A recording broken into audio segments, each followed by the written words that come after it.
Gara-gara Presiden ingin memindahkan ibu kota negara baru atau yang sekarang kita kenal dengan penamaan IKN Nusantara, membuat beberapa pihak seperti cacing kepanasan. Mereka nyinyir, protes, dan menolak dengan berbagai upaya untuk mencegah langkah tersebut. Tokoh-tokoh besar seperti Din Samsudin, Faisal Basri, dan beberapa tokoh lainnya sedang berjuang untuk mengajukan gugatan ke Mahkamah Konstitusi. Padahal, Undang-Undang Pemindahan Ibu Kota Negara Baru sudah disahkan oleh Presiden dan DPR. Berdasarkan laporan panitia khusus, rancangan Undang-Undang IKN 8 fraksi yakni PDIP, Golkar, Gerindra, Nasdem, Demokrat, PAN, PKB, P3, dan PKB tujui rancangan Undang-Undang IKN menjadi undang-undang. Sementara fraksi PKS tidak setuju hasil pembahasan rancangan Undang-Undang IKN.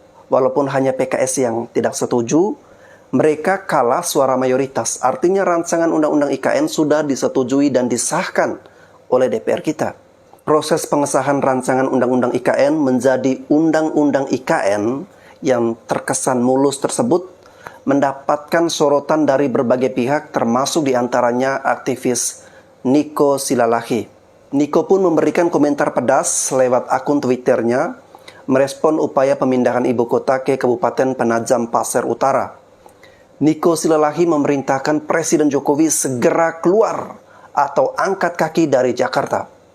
Bahkan, Nico juga turut meminta Presiden Jokowi membawa para anggota DPR RI ke IKN baru yang bernama Nusantara. Undang-Undang Pemindahan Ibu Kota sudah disetujui, maka Jokowi harus mentaatinya. Dan saya sarankan dalam tempo sesingkatnya harus keluar dari Jakarta dan berkantor di Nusantara, kata Nico. Menurut Nico, hal itu sebaiknya dilakukan agar Istana Negara maupun gedung DPR bisa menjadi rumah tempat tinggal.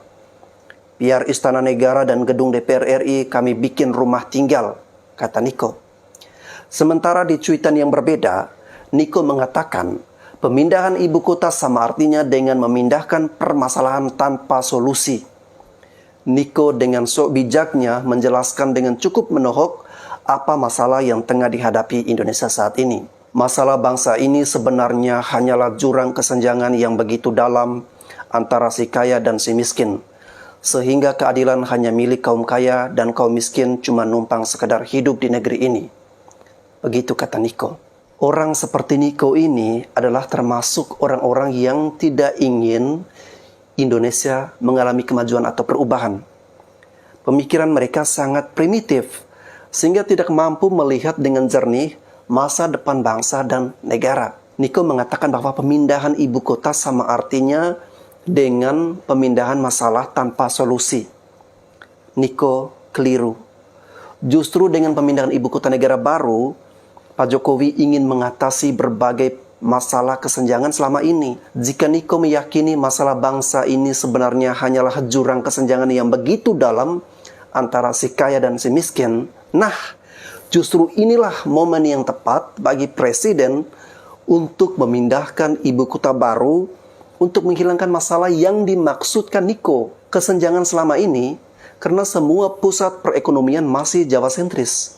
Dengan memindahkan ibu kota ke Kalimantan Timur, berarti Indonesia ingin perubahan ekonomi agar tidak terjadi kesenjangan lagi.